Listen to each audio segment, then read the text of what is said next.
आज के इस वीडियो में हम क्लास 9th का सूचना प्रौद्योगिकी अवधारणा पार्ट फर्स्ट का चैप्टर फर्स्ट का पार्ट थर्ड देखेंगे। ठीक है, क्लास 9th का। इससे पहले 2 पार्ट आ चुके हैं और ये थर्ड पार्ट है। ठीक है, तो आज हम थर्ड पार्ट देखते हैं, तो स्टार्ट करते हैं। तो इससे पहले हमने कंप्यूटर की प्रकार देखे थे एप्लीकेशन पे आधार पर, जैसे डिजिटल, एनालॉग और हाइब्रिड पे। आज हम इस वीडियो में कंप्यूटर का क्लासिफिकेशन देखेंगे उनके साइज़ के आधार पर। तो ठीक है, तो पहला क्या दे रखा है, कंप्यूटर के आधार पर वर्गीकरण, क्लासिफिकेशन बेस्ड ऑन साइज। वर्तमान कंप्यूटर को उनके आकार के आधार पर 4 प्रकारों में वर्गीकृत किया गया है। देखो 4 प्रकार से वर्गीकृत किया है उनके साइज़ के आधार पर। ठीक है, यहाँ लिखा ना साइज़ के आधार पर। ठीक है, तो अब देखते हैं। पहला क्या है, माइक्रो कंप्यूटर। माइक्रो कंप्यूटर से आपको नाम से पता लगा माइक्रो होगा कंप्यूटर। ये कंप्यूटर के छोटे व कम कीमत के होते हैं। ये आकार में छोटे व कम कीमत पे होते हैं कंप्यूटर। जैसे घरों में, कार्यालयों में, विद्यालयों आदि में लगे कंप्यूटर प्राय माइक्रो कंप्यूटर ही होते हैं। इनमें एक ही सीपीयू होता है और इन कंप्यूटरों का संग्रहण क्षमता यानी कि जो मेमोरी होती है, इसमें कितना अपने डाटा फीड कर सकते तथा कार्य करने की गति अपेक्षाकृत क्या होती है, कम होती है, क्योंकि ये माइक्रो कंप्यूटर है। इन पर एक समय में एक ही व्यक्ति कार्य कर सकता है, अतः इन्हें पर्सनल कंप्यूटर भी या पीसी भी कहते हैं। पीसी की फुल फॉर्म क्या होगी, पर्सनल कंप्यूटर। पीसी भी कई प्रकार के होते हैं। अब इसके अंदर देखो पीसी भी कई प्रकार के होते हैं। अब इसके अंदर सब पार्ट है। माइक्रो कंप्यूटर का पहला पार्ट क्या है, डेस्कटॉप कंप्यूटर। डेस्कटॉप कंप्यूटर में क्या होता है, डेस्क कंप्यूटर वे होते हैं जिनको टेबल पर रखकर कार्य किया जाता है। ये साइज में थोड़े बड़े होते हैं। इसमें सीपीयू, मॉनिटर, कीबोर्ड, माउस आदि होते हैं। तो आपने सभी ने देखा होगा लैब में। ठीक है, तो ये है डेस्कटॉप कंप्यूटर का डायग्राम, चित्र। ठीक है, अब चलते हैं इसी के अंदर दूसरा पार्ट है लैपटॉप कंप्यूटर। लैपटॉप भी आपने सभी ने देखा होगा। ठीक है, ये लैपटॉप का डायग्राम है, आपने लैपटॉप देखा होगा। तो लैपटॉप कंप्यूटर वे ब्रीफकेस के समान होते हैं। लगता है जैसे ब्रीफकेस होता है जैसे, तो उसके समान होते हैं। यह साइज में छोटे होते हैं और उनको एक स्थान से दूसरे स्थान पर आसानी से ले जा सकते हैं। क्योंकि ये ब्रीफकेस के समान होते हैं तो एक स्थान से दूसरे स्थान ले जा सकते हैं। ठीक है, इसे व्यक्ति अपनी गोद में रखकर कार्य कर सकता है। इसमें सीपीयू होता है, मॉनिटर, कीबोर्ड, माउस एक में ही सम्मिलित होते हैं। इसमें सब एक में ही सम्मिलित होते हैं। इसमें पावर के लिए एक बैटरी का उपयोग होता है। तो ये होगा लैपटॉप कंप्यूटर का उदाहरण और ये इसका चित्र लैपटॉप का। नेक्स्ट इसी के अंदर पार्ट है पाम टॉप कंप्यूटर। जो पाम टॉप कंप्यूटर होता है ये लैपटॉप से साइज में छोटे होते हैं। ठीक है, जिनको हथेली पर रखकर चलाया जाता है। ये साइज में छोटे और वजन में हल्के होते हैं। इसमें पावर के लिए बैटरी का उपयोग होता है। इसकी कार्य क्षमता लैपटॉप से थोड़ी कम होती है। ठीक है, तो ये पाम टॉप कंप्यूटर का उदाहरण है। ये है पाम टॉप कंप्यूटर का चित्र। ठीक है, इसको अपनी हथेली में रख के चला सकता है।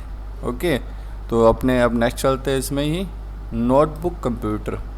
तो नोटबुक कंप्यूटर लैपटॉप कंप्यूटर के समान ही होते हैं। देखा ना आपको, लैपटॉप के समान ही होते हैं, जिसको गोदी में रखकर चलाया जाता है। इन कंप्यूटर को एक स्थान से दूसरे स्थान पर आसानी से ले जा सकते हैं। इसमें सीपीयू, कीबोर्ड, माउस एक साथ होते हैं।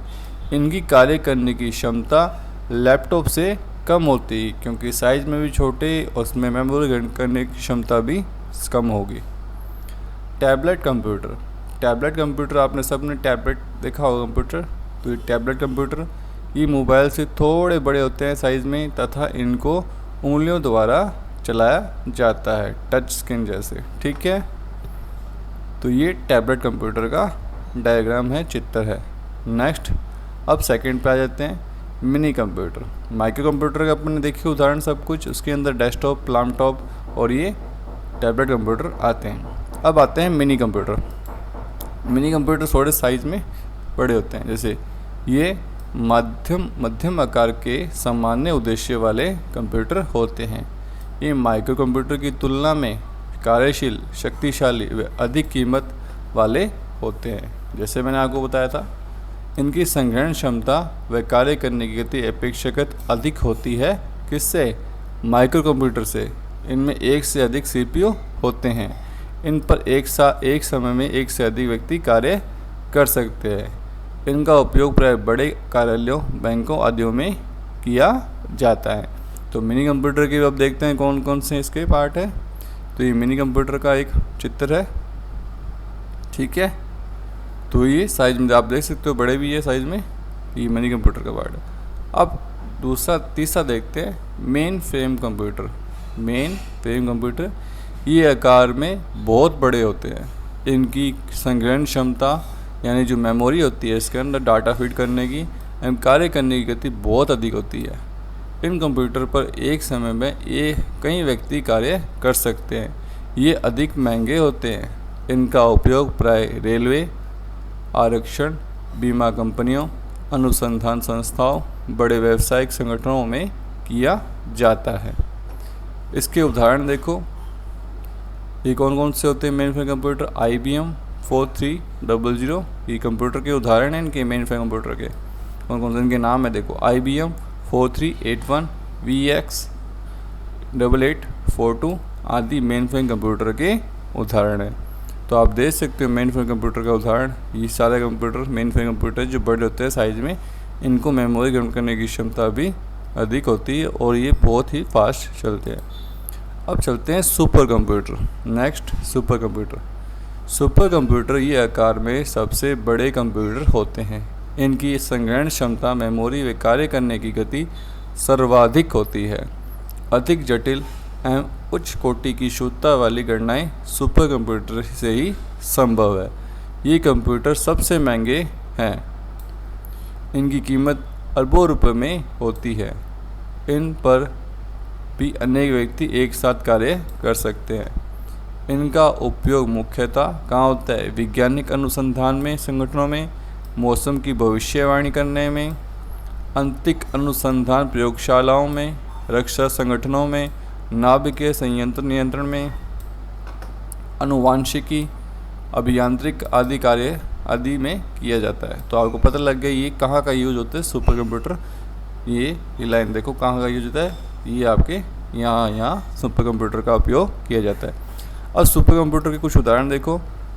परम क्या है? एक सुपर कंप्यूटर। सिरेक्राई सुपर कंप्यूटर, NEC, CDC, ये सब क्या है? सुपर कंप्यूटर के उदाहरण, ठीक है। अब देखते हैं सुपर कंप्यूटर। ये सुपर कंप्यूटर है, ठीक है। ये साइज़ में भी बड़े होते हैं और कार्य करने की क्षमता भी बहुत तेज़ होती है। अब परम, जो अपन ने सुपर कंप्यूटर के बारे में पढ़ा था, परम, अब उसके बारे में पढ़ते हैं। ये परम सुपर कंप्यूटर क्या है? परम सुपर कंप्यूटर का विकास भारत में पुणे में स्थित CDEC यानी कि centre for development of advance computing, ठीक है, द्वारा किया गया है। यह पूर्णतः भारतीय कंप्यूटर है, परम कंप्यूटर। इसका, क्योंकि नाम से लग रहा है परम कंप्यूटर भारतीय कंप्यूटर, इसका निर्माण भारत के लिए एक बहुत बड़ी वैज्ञानिक उपलब्धि है।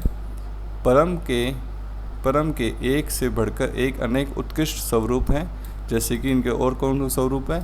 परम 10,000, 1,440, परम अनंत, पदम भी विकसित कर लिए गए हैं, ठीक है।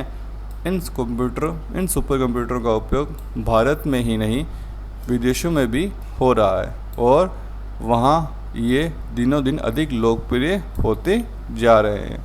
इन कंप्यूटर की कार्य क्षमता अद्वितीय है, ठीक है। अब इसके बारे में, ये परम कंप्यूटर देख सकते हो आप, जो देखो कितने साइज में बड़े हैं, कितना बड़े हैं। एक रूम के अंदर आते इतने बड़े बड़े कंप्यूटर सही हैं। परम की विकास की कहानी भी रुचिकर है। 1980 के दशक में जब संयुक्त राष्ट्र अमेरिका ने भारत को तकनीकी के विशिष्ट क्षेत्र में दी जाने वाली जानकारी और कंप्यूटर द्वारा हार्डवेयर तथा स्क्राई XMP नामक सुपर कंप्यूटर की आपूर्ति पर प्रतिबंध लगा दिया तो भारत के लिए ये प्रतिबंध एक वरदान सिद्ध हुआ। भारत के कंप्यूटर वैज्ञानिकों ने इस प्रतिबंध को एक चुनौती के रूप में लिया और इसका परिणाम था एक विलक्षण गुणों और अद्वितीय क्षमता वाला परम सुपर कंप्यूटर का विकास। परम एक बहुउपयोगी सुपर कंप्यूटर है। इसका उपयोग मुख्यतः विस्तृत क्षेत्रों में मौसम की भविष्यवाणी, औषधि डिजाइनिंग, आणविक मॉडल बनाने, सुदूर संवेदन, रोगों के इलाज आदि में किया जा रहा है। अंतरिक्ष व नाभिकीय कार्यक्रमों आने वाले विभिन्न समस्याओं का समाधान करने में भी परम उल्लेखनीय योगदान रहा है। देश के विभिन्न भागों में उपस्थित तेल गैस के भंडारों का पता लगाने में भी इसका योगदान है। परम का विकास भारतीय वैज्ञानिकों और इंजीनियरों की क्षमता एवं निष्ठा का एक शानदार नमूना है। ठीक है, अब अपने नेक्स्ट वीडियो में देखेंगे कंप्यूटर के उपयोग, यूज़ ऑफ कंप्यूटर। ठीक है, तो ये आपको वीडियो कैसी लगी? इस वीडियो को आपको अच्छी लगी तो वीडियो को लाइक कर देना, चैनल को सब्सक्राइब कर देना और अपने फ्रेंड्स सर्कल में इसको शेयर कर देना। ठीक है, मिलते हैं नेक्स्ट वीडियो में पार्ट 4 में।